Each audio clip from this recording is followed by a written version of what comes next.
Oi, pessoal. Bom dia, boa tarde, boa noite. Eu não sei qual horário você vai estar assistindo essa videoaula, mas eu espero que você esteja na sua casa e em segurança. Então, continuando. O assunto, então, são as questões que a gente está desenvolvendo no caderno 3. Nesse caso aqui, envolvendo números inteiros e o módulo. A orientação aqui para a questão 2. Quando a gente coloca os números ali, essas duas barrinhas que vocês estão vendo e o número dentro delas, é a indicação de módulo, esse símbolo do módulo. Quando a gente pensa no módulo, significa a medida que está aparecendo da origem até a marcação desse ponto. Se ele é positivo para a direita do zero, se ele é negativo à esquerda do zero. Então, na verdade, módulo tem aquela ideia de tamanho, tá? Então, por exemplo, o módulo do menos 35. Aí a noção de qual vai ser o tamanho dele numa reta numerada.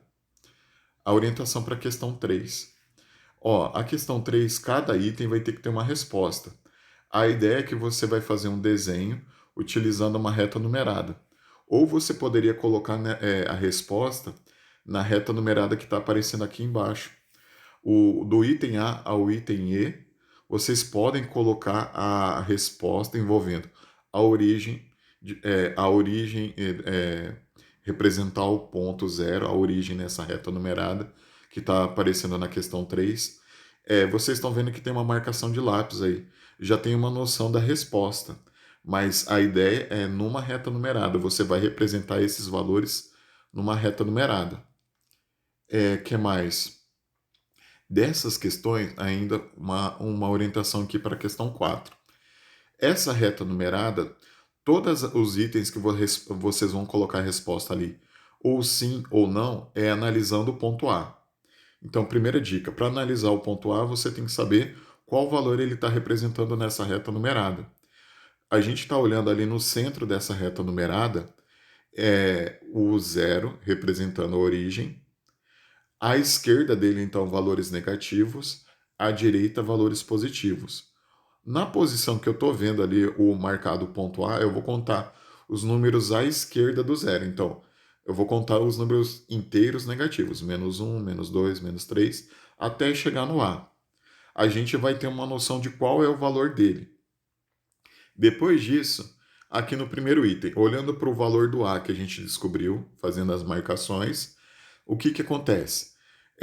Para o valor do A, que é um módulo de um número inteiro positivo de 8.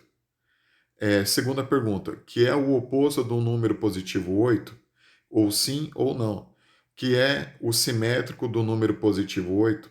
No caso, simétrico e oposto têm o mesmo significado na reta numerada. São números, vamos pensar assim, são opostos. Se eu falar o oposto do menos 3 é o mais 3. Se eu falar o simétrico do mais 4 é o menos 4. A ideia simétrico ou oposto, então, sinais diferentes eles têm que ter, só que eles têm o mesmo tamanho, tá? Então, a orientação é o sinal positivo, outra a orientação o sinal negativo. Última pergunta, que o módulo do número negativo 8. De novo, vocês vão analisar se é ou não o módulo. A palavra módulo aí tem que ser entendida como tamanho. Tamanho não vai ter sinal, tá, pessoal? Eu vou fazer mais um vídeo explicando a ideia da reta numerada para esse tipo de questão. Então, por enquanto, essa é a primeira orientação para a aula, tá? Muito obrigado, bom dia, obrigado por ter assistido até o final. Bom dia.